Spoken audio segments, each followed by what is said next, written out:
అనంతపురం జిల్లా Uravakonda constituency.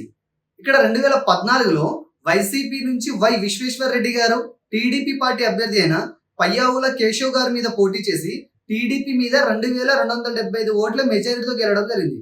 Final గా ఇక్కడ ఈ సీట్ ని వైఎస్ఆర్సీపీ కైవసం చేసుకోవడం జరిగింది.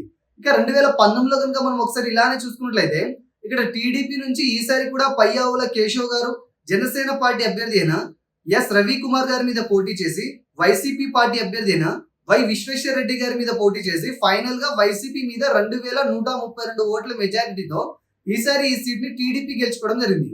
ఇక ఈ 2024 ప్రస్తుత పరిస్థితిని కనుక మనం చూసినట్లయితే ఈసారి టీడీపీ జనసేన బీజేపీ కూటమి అభ్యర్థిగా టీడీపీ నుంచి ఈసారి కూడా పయ్యావుల కేశవ్ గారు పోటీ చేయడం జరుగుతుంది. ఇక వైఎస్ఆర్సీపీ నుంచి ఈసారి కూడా వై విశ్వేశ్వర రెడ్డి గారు ఇక్కడ పోటీ చేయడం జరుగుతుంది.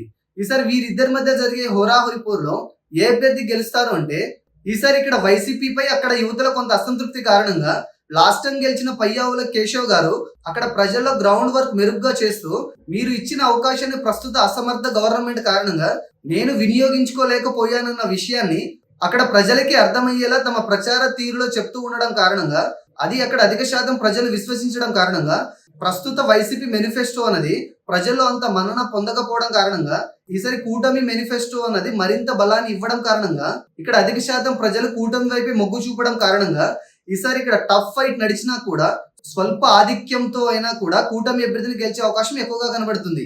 ఇక్కడ మన అంచనాని పక్కన పెట్టి కొన్ని ముఖ్య సర్వేలను పరిగణనలో తీసుకుని పరిశీలించి చూడగా కూడా ఈసారి ఇక్కడ కొంత ఎడ్జ్ మాత్రం కూటమి అభ్యర్థిగా ఉన్నట్టు తెలుస్తుంది.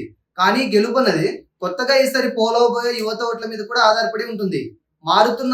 మారిన సమీకరణాలను బట్టి యువత ఎటువైపు మొగ్గు చూపితే ఆ పార్టీనే ఈ నియోజకవర్గాన్ని కూడా కైవసం చేసుకునే అవకాశం ఉంది.